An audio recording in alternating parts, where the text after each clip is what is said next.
వచ్చి రాగానే రేవంత్ రెడ్డి గారు తీసుకున్న మొట్టమొదటి నిర్ణయం ఏందండి? అనాలోచితంగా బాధ్యతారాహిత్యంగా, నాకు తెలిసి మొదటిదో రెండోదో నిర్ణయం రాగానే ఎయిర్పోర్ట్ మెట్రో రద్దు. ఎందుకు రద్దు చేశారు అని ఎవరైనా అడిగితే ఆయన చెప్పిన కారణం కానీ ఇంకోటి కానీ ఎంత అనాలోచితం, ఎంత కుత్సితం అంటే అసలు అర్థము పర్థం ఏది లేదు.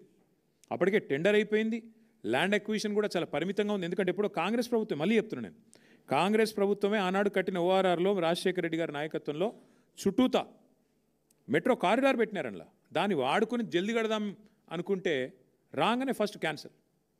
ఈ పాటికి అయిపోయేది ఎయిర్పోర్ట్ మెట్రో ఎక్స్ప్రెస్ కారిడార్, ఈ పాటికి 2 ఏళ్ళే దాని టర్ము, ఈ పాటికి అయిపోయేది. ఎందుకంటే ల్యాండ్ అక్విజిషనే లేదు. స్ట్రైట్గా ఎట్ గ్రేడ్, మళ్ళీ అది కూడా పిల్లర్లు వేసేది కూడా అవసరం లేదు. ఎట్ గ్రేడ్ అంటే భూమి మీదే వేసుకుంటూ వెళ్ళిపోవచ్చు. ఎంత వేగంగా అంటే అంత వేగంగా చేయొచ్చు. ఇది మా ఎజెండా ఉండే. రాగానే ఫస్ట్ నిర్ణయం రద్దు ఎయిర్పోర్ట్ మెట్రో. ఎందుకు? పిచ్చి ఆలోచనలు. కేటీఆర్ భూములు ఉన్నాయట మధ్యలో, ఇక ఇట్లాంటి పిచ్చి ఆలోచనలతో ఈయన రాగానే ఫస్ట్ నిర్ణయం ఎల్ఎన్టీకి కొట్టిన దెబ్బ రద్దు.